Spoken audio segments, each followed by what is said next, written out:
సముద్ర ఉత్పత్తుల ఎగుమతులు మరింత పెంచడానికి కేంద్ర ప్రభుత్వం నిర్ణయించింది.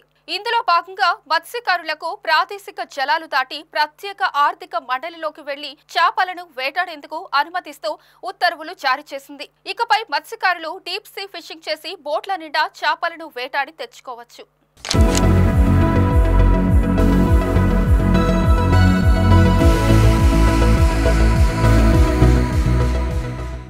సముద్రంలో చేపలను వేటాడే మత్స్యకారులు తీరం నుంచి 12 నాటికల్ మైళ్ల దూరం వరకే వెళ్లాలనేది ఇప్పటి వరకు ఉన్న నిబంధన. వీటినే రాష్ట్ర బలాలు, ప్రాదేశిక జలాలు అంటారు. ప్రతి రాష్ట్రానికి ఈ నిబంధన ఉంది. తీరం నుంచి 12 నాటికల్ మైళ్లు దాటి 200 నాటికల్ మైళ్ల వరకు ఉండేవి జాతీయ జలాలు. దీనిని ఎక్స్క్లూజివ్ ఎకనామిక్ జోన్ గా పేర్కొంటారు. ఈ జలాల్లోకి ప్రవేశించి చేపలను వేటాడాలంటే ప్రత్యేకంగా కేంద్రం నుంచి అనుమతి తీసుకోవాలి. టోనా చేపలను వేటాడడానికి ఉపయోగించే లాంగ్ లైనర్లకు ఇలాంటి అనుమతులు ఇచ్చేవారు. కొంతమంది అత్యధిక సామర్థ్యం కలిగిన విదేశీ తయారీ బోట్లను తీసుకువచ్చి వాటికి ఇండియన్ రిజిస్ట్రేషన్ చేయించి లైసెన్సులు తీసుకునేవారు.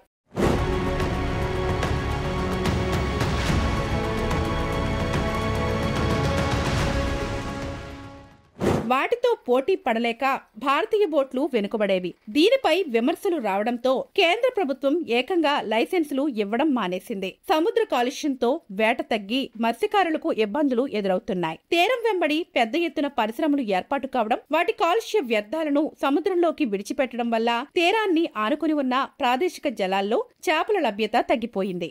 దాంతో మత్స్యకారులు అనధికారికంగా జాతీయ జలాల్లోకి వెళ్లి వేటాడుతున్నారు. కొన్నిసార్లు కోస్ట్ గార్డుగా దొరికిపోతున్నారు. ఒక్కోసారి చేపలను వెతుక్కుంటూ శ్రీలంక, బంగ్లాదేశ్లు కూడా వెళ్లిపోతున్నారు. అక్కడి పోలీసులకు దొరికినా వారిని వెనక్కి తీసుకురావడం కత్తి మీద సాముగా మారుతుందనే చెప్పాలి.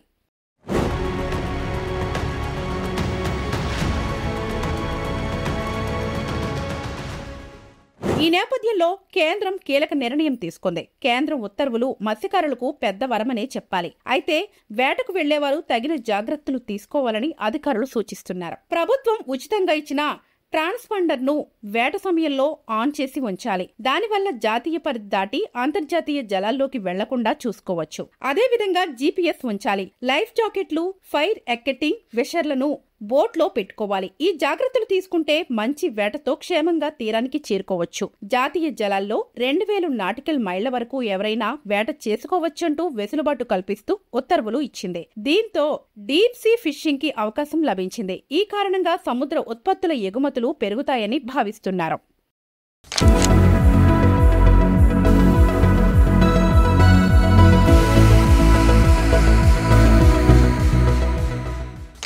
సో కేంద్ర ప్రభుత్వం ఇటీవల నవంబర్ 4న ఒక గెజిట్ నోటిఫికేషన్ అంటూ విడుదల చేసింది. ఇంతకుముందు ఫిషింగ్ అనేటటువంటిది 12 నాటికల్ మైల్స్ వరకు కూడా చేసుకోవడానికి అవకాశం ఉండేది. ఇప్పుడు ప్రభుత్వం ఈ నోటిఫికేషన్ ద్వారా 200 నాటికల్ మైల్స్ వరకు కూడా ఫిషింగ్ చేసుకోవడానికి అవకాశం అనేటటువంటిది కల్పించింది. తదుపరి ఈ ఫిషింగ్ చేసేటటువంటి మోటార్ బోట్లు అవనివ్వండి, మెకనైజ్డ్ బోట్లు అవనివ్వండి, వీళ్ళందరూ కూడాను లోపలికి వెళ్ళడానికి యాక్సెస్ పాస్ అనేటటువంటిది కలిగి ఉండాలనేటటువంటి తెలియజేసింది. ఇది రియల్ క్రాఫ్ట్ ద్వారా వాళ్ళు డౌన్లోడ్ చేసుకొని హార్డ్ కాపీ కానీ లేదంటే డిజిటల్ కాపీ కానీ తీసుకువెళ్లాల్సి ఉంటుంది. దాంతోపాటు ఎవరైతే బోటు మీద వేట చేస్తున్నారో ఆ సిబ్బంది తాలూకా ఐడి కార్డ్స్ కూడా తీసుకెళ్లాల్సినటువంటి ఆవశ్యకత ఉంది. సో ఈ గెజిట్ నోటిఫికేషన్ ద్వారా ఆ మత్స్య వనరుల నిర్వహణ అనేటటువంటి దీని మీద కూడా కేంద్ర ప్రభుత్వం ప్రధానంగా దృష్టి కేంద్రీకరించడం అనేటటువంటి జరుగుతుంది. దీని ప్రకారం ఈ ఫిషరీస్ మేనేజ్మెంట్ ప్లాన్ అనేటటువంటి తయారు చేస్తుంది. అంటే దీని ఉద్దేశం ఏంటంటే సముద్ర మత్స్య వనరుల పరిరక్షణ.